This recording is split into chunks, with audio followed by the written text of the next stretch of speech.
Welcome to Cars Yeah, show number 307.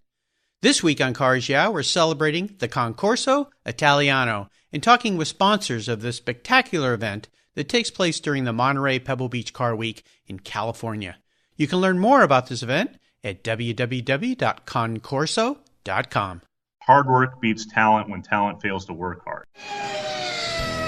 This is Cars Yeah, where you'll enjoy interviews with inspiring automotive enthusiasts. Mark Green is here to provide you with a fuel injection of automotive inspiration. So get in, sit down, buckle up, and get ready for a wild ride here on Cars Yeah.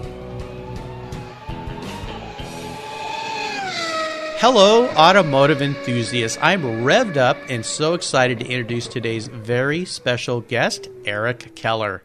Eric, are you buckled up and ready for a fun ride? Oh, yeah, let's do this. All right. Eric Keller is the Business Development Manager for XPEL, the leading provider of paint protection film.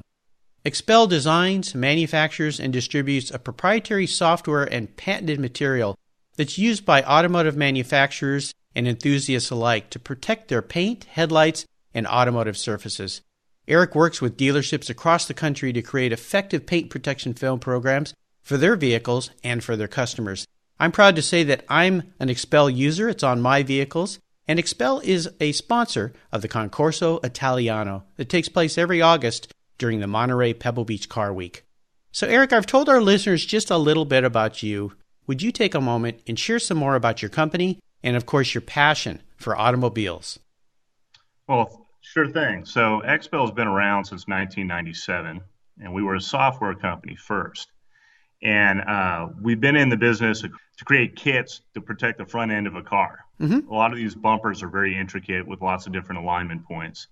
And the kits that we create is the whole reason for is to keep a person from putting a knife to your fresh paint of your brand new car. The goal is to protect your paint. And we don't want at the install level the paint to be damaged by someone trying to hand cut on your car.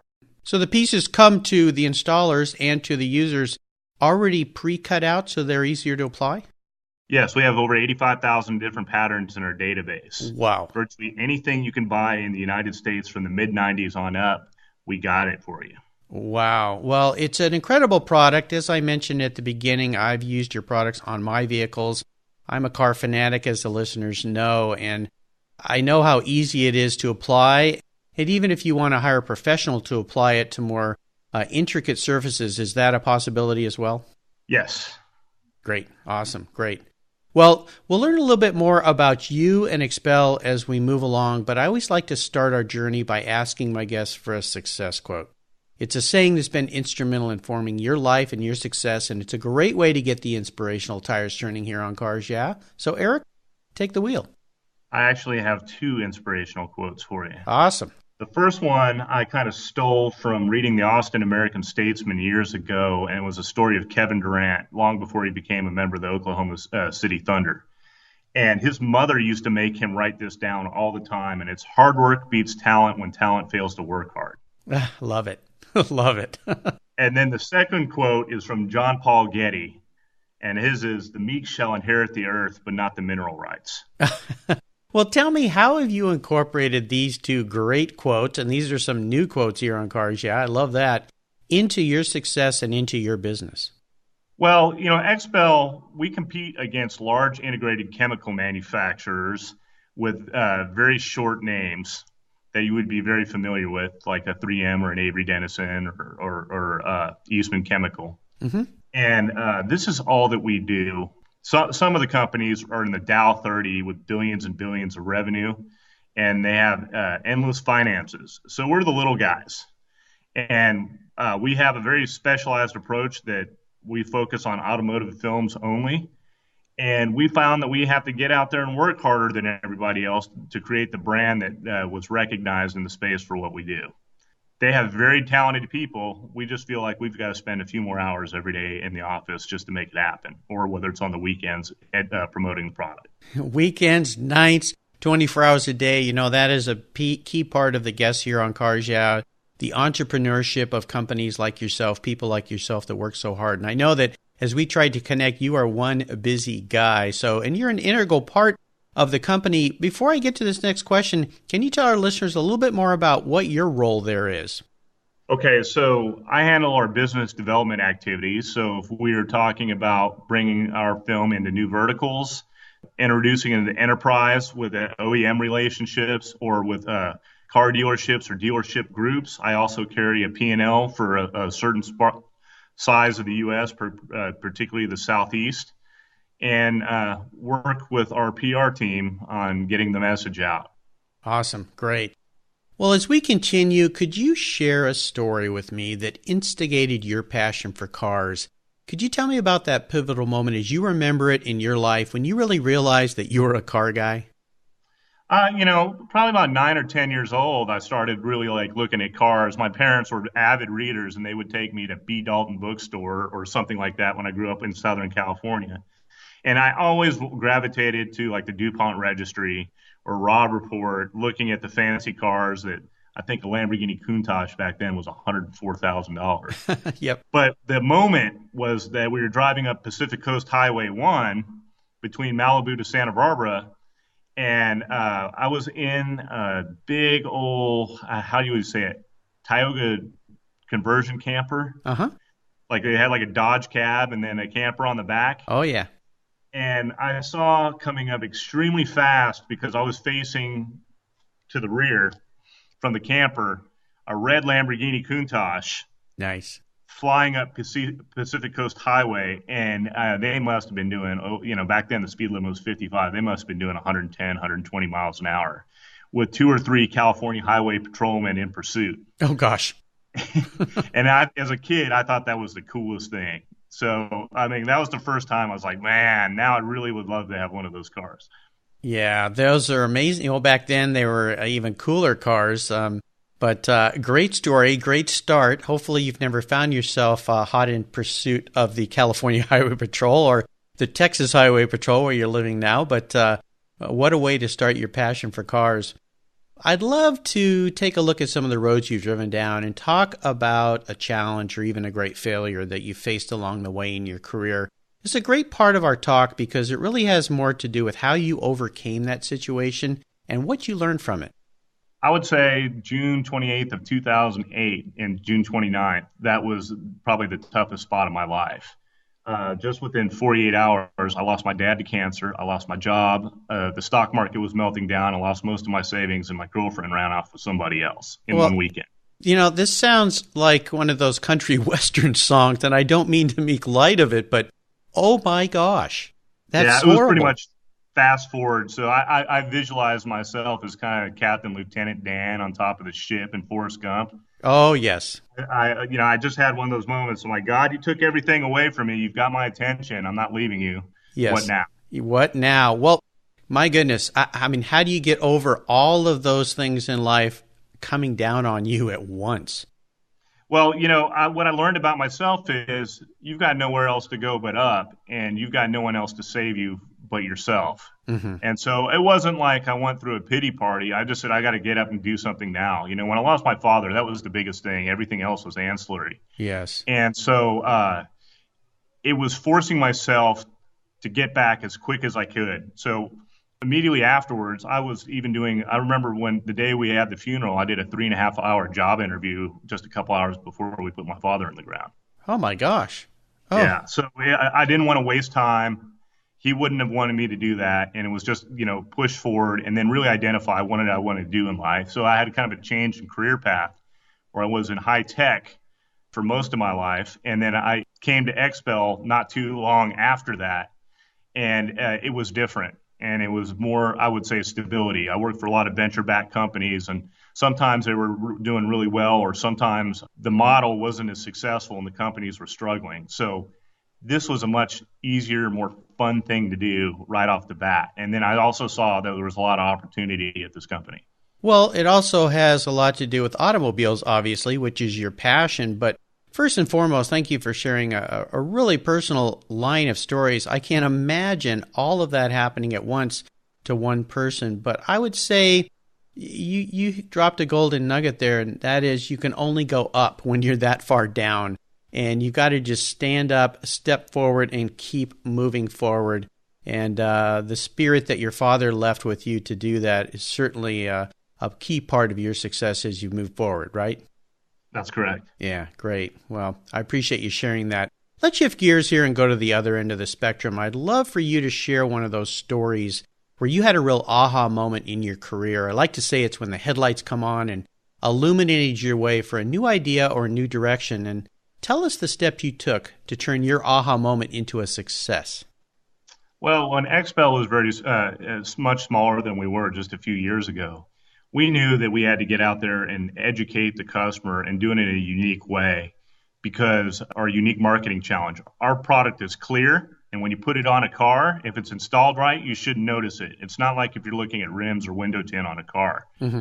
So we wanted to go reach out to the enthusiast message boards and start educating this product actually exists, the benefits of what we do versus what else is out there, and drive revenue through and conversions for the customer because we knew we were offering something of value to them. So the aha moment was part of that. We were on one of the message boards that we sponsor. It was Corvette Forum, and we posted a quick social media video of our self-healing ultimate film, which we thought was going to be a small part of the market because it was priced much higher than everyone else at the time. Mm-hmm. And the second we posted it up, within 24 hours, the thread had taken a life of its own, had over 1,000 views, had over 20 private messages of where can I buy this product, and another 25 on the public forums. I live in Denver, who sells this? I live in Atlanta, who sells this? I live in New Jersey, who sells this? Cool. So that's when we knew we really had something.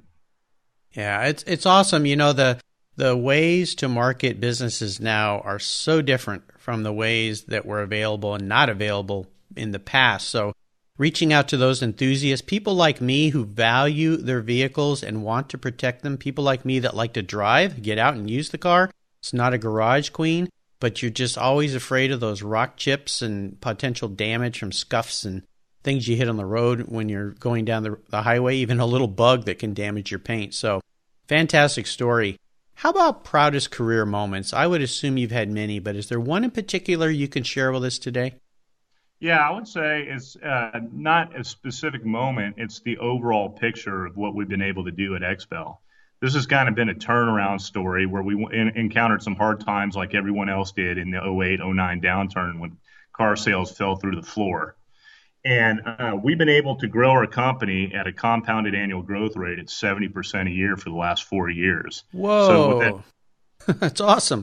Yeah, so what that means is we've taken it from about $4 million in sales to just under $30 million between 2010 to 2014. Oh, man, congratulations. That's incredible. Yeah, and we've also been able to build a good brand that's recognizable. And that's something to say when we're competing against these big heavyweights that I mentioned earlier.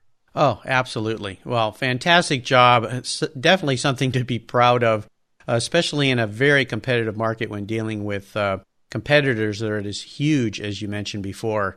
Let's have a little bit of fun here. What was your first really special vehicle? And if you could share a memory you have with that car. It's more about the time and place. You know, it was my college years. It was a much better car than that car I had before. My first car was a 1991 Dodge Spirit, 4-cylinder. Okay. So that wasn't much to talk about. So when I got in college, I got a 95 Mitsubishi Diamante ES. Cool. That was a big step up for me, and it was a good college car. Yeah. So that car saw a lot of road trips, hauled a lot of people, and we had a lot of fun in it. Very cool. Yeah, fun little cars for sure. Is there a vehicle that you've owned that you've let go that you really wish you could have back in the garage? Not really. I've had a lot of junky cars, to be honest with you. Well, this might be a better question for you then. If there's a vehicle that you've bought in your past that you shortly thereafter said to yourself, what on earth was I thinking? Yeah, that was my previous car to the one I own now. I bought this car as a get-me-through car, and I planned to have it for only 6 months, and I was going to upgrade. And at the time, I was going to buy a big-body BMW 7 Series. And I bought a Volvo S70 in 1998 that I was supposed to have for 6 years. Well, it turned out to be, 6 months. It turned out to be 7 years that I owned that car and drove it. Yeah, you know, there's a little story here, and that is when you buy a vehicle, you may just end up having it a lot longer than you think. So buy something you think you'll really love. You're a great example of that. So, yeah. Well, I'm glad you have something fun now. What are you driving these days? I've got a '08 Mercedes-Benz CL63. Very cool. Awesome. Wonderful car. And I'm sure the front end of that vehicle is protected, right? Full front clip, rocker panels, trunk ledge, and door edge. There you go. Perfect. What is the current project that you're working on right now that really has you excited and fired up? And maybe it's something that you guys are working on there at XPEL. Well, we're always trying to improve the product. We never sit on what we have. And so I can't really talk too much about that just because of where we sit as a public entity. Mm-hmm. But it's really increasing the brand awareness. We're doing 30-plus events all across the globe now where we weren't that active before. So we just finished our first experience at Goodwood in the UK. Oh, cool. And we do a lot of events at Monterey Car Week. We're at Legends of the Autobahn. We're doing Concorso Italiano, Serrato Italiano, which is a Lamborghini Club event, as well as the following week with Ferrari Club of America. Very cool. Well, this is pretty fun. Were you able to go to Goodwood yourself? No, we have a couple guys that are 25 and willing to travel, and so we send them off on a lot of those events. Yeah, well, I think next year you need to go. That's on my bucket list. I would love to go to that event. And I'll be down at Concorso Italiano to meet up with you here in August, just a month away from when we're recording this. But we'll have a lot of fun down there, get to meet each other and see what you guys are up to. But I think you're right. Being involved in events, and especially the events that you mentioned where you've got people with cars they're in love with, is the right place for you guys to be. Because for an invisible product, as you mentioned, being able to stand there in front of somebody and show them, hey, check this out, how nice it works, how easy it is to work with. And if you don't want to apply it, you can have a professional put it on, especially when you're coating big areas of the car. You really need somebody who knows what they're doing. Now, here's a very introspective question for you, Eric. If you were a car, what kind of car would you be and why? I know exactly what I would be, because this is a car that I want to buy if I had the money to go buy it, which would be the new Ferrari F12 Berlinetta. Oh, goodness. Okay, well, what is it about that car that just you love so much? I've seen a lot of the reviews. I like the look of the car. I'm into GT cars. So with my CL63, if funds were unlimited, I'd have an Aston Martin DB9 convertible, and then I'd have the F12 Berlinetta. The F12, it's got incredible performance. It's a true V12 Ferrari, so it sticks with its real heritage there. But it's not, I would say, as flashy as some of the others, like the 458 or the new 488 coming out. So it's a little bit understated, but it's got everything that you could possibly imagine from a performance standpoint. And it's got comfort, and you don't feel like you're jammed in it, and like some of these other Italian cars that I try and sit in. I'm 6'3". Okay. And be trying to get into the car, some of them is not a comfortable experience. Sure, exactly. Well, I'm not nearly as tall as you are, and one advantage I have is I can fit in just about every car there is, including old exotic and classic cars. So being 6'3", yeah, you start to get limited on the kinds of cars you can be and you can be a part of. So I think that's a great choice for you. Wonderful car. So Eric, up next is the last lap. But before we put the pedal to the metal, let's say thank you to today's Cars Yeah sponsor.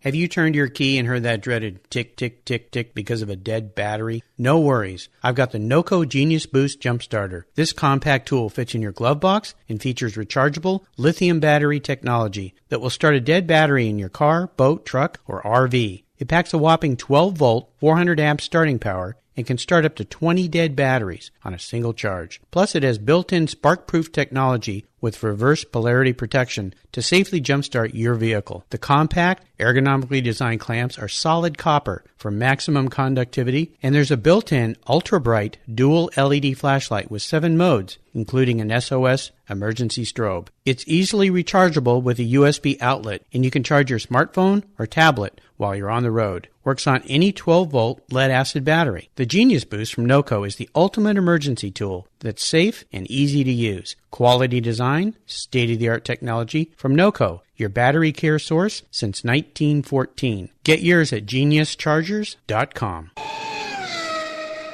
All right, Eric, we're back and we're entering the last lap, and this is where I'm going to fire off a series of questions and ask you to give our listeners some quick blips of the throttle answers. So are you ready? Sure. What's the best automotive advice you've ever received? Take care of the problems on your car before the problems in your car take care of you. Focus on your wheels and your brakes first. Yes, great advice, and it really comes back to the products that you at XPEL manufacture for people, because every time I've purchased a new car or even bought a high-end used car that's in great shape, the first thing I do is have that exterior protection applied before I start driving it so that, those first rock chips don't appear. I can protect those things, protect the headlights, the driving lights, whatever it might be. So great advice. Would you share one of your personal habits that you believe has contributed to your success over the years? Well, that's pretty easy. I wasn't this way, in my early 20s, and it's really focusing on every day and everything that I do becoming a finisher. So seeing a project all the way through to its end. If I'm doing something else in my personal life, doing the same thing, and not only finishing it, doing it to the best of my ability. Well, let me dwell on that a minute. I know we're in the last lap here, but can you maybe give our listeners an example of how you do that? Because we are so inundated these days with so many things coming at us that can distract us. All those shiny objects that, the squirrel, as we say for the dog's life. But what are some of the ways that you stay focused so you can be a finisher? Well, first and foremost, I would say it's organization. And so you've got to sit down and prioritize what's in your personal life, what's in your business life, of what are the most important things to you. Set the goals right off the bat. And even if they sound big, it's better to write those down because it might give you the inspiration to really go after and pursue it. If you don't write it down or set it as a goal, you'll never really attain it anyway. So that's first. And then from the goals that you set, prioritize what's really attainable and just bite them off in little chunks till you get where you want to go. And once you finish something, look back on it, enjoy it for the day, and then go after the very next day for something else. Great advice. Do you have a resource that you think the Cars Yeah listeners would really enjoy? I don't know, Lou Holt's Pep Talk on YouTube.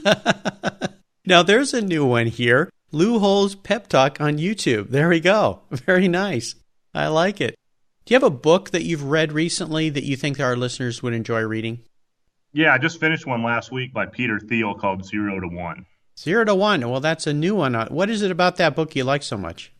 Well, Peter Thiel is a serial entrepreneur. He was one of the original guys from the PayPal mafia. And so him and Elon Musk had two separate companies that they merged together to become PayPal.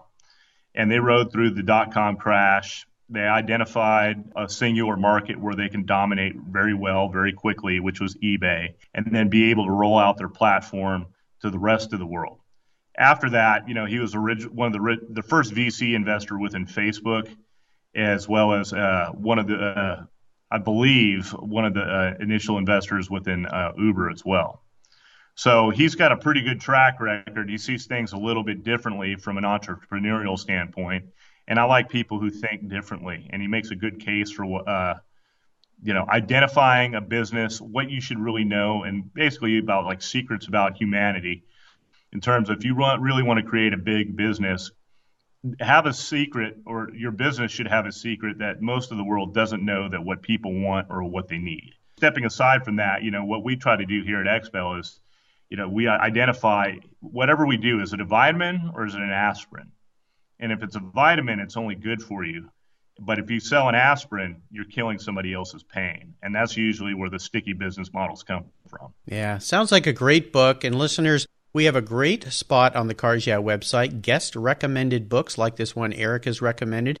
You can click on that and find all the books that all the guests here on Cars Yeah have recommended, and all these other great resources Eric has shared at carsyeah.com/Eric Keller. And Eric's last name is Keller. Eric, do you have any interesting hobbies outside of your passion for cars? I travel an awful lot throughout the U.S. I like seeing a whole bunch of different places, eating a lot of food, and meeting as many people as I can. So I'd say that's the part that I enjoy the most. Absolutely. Sounds great. Well, we're up to the checkered flag, and this last question can be a real doozy. if you could only have one collector car in your garage, but don't pick something you can sell and buy a bunch of other cars with, because that little trick's off the table. But money's no object. Today I'm going to write the check.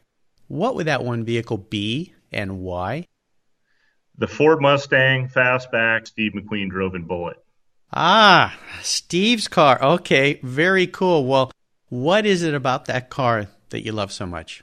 Well, the car is cool, and there's a lot of cool classic cars. But just to say, because Bullitt had the most famous chase scene, and the Charger that was in there blew up, supposedly. So that was the only other remaining car. I think that would be the coolest one to own from a story perspective. Oh, absolutely. And we've seen so many of Steve McQueen's past cars sell for just astronomical prices. So I'm afraid you're going to cost me a lot of money today when I go out and get you that car. I just watched that video. Someone had posted it on the Cars Yeah Facebook page the other day and enjoyed that again. And yeah, it was a great movie, great car, great actor, and a consummate car guy for sure. Well, Eric, you've taken me on a great ride today, and I've enjoyed your stories. And I want to thank you for sharing your journey and the journey of XPEL with our listeners here. Could you give us one parting piece of guidance before you drive off into the sunset in Steve McQueen's Mustang? I guess for the parting thoughts is I almost got hit the other day because someone was texting on their cell phone. So I'd say don't text and drive. Oh, gosh. Yes, please put your phones down and pay attention to the road. So important. I'm so glad you didn't get whacked.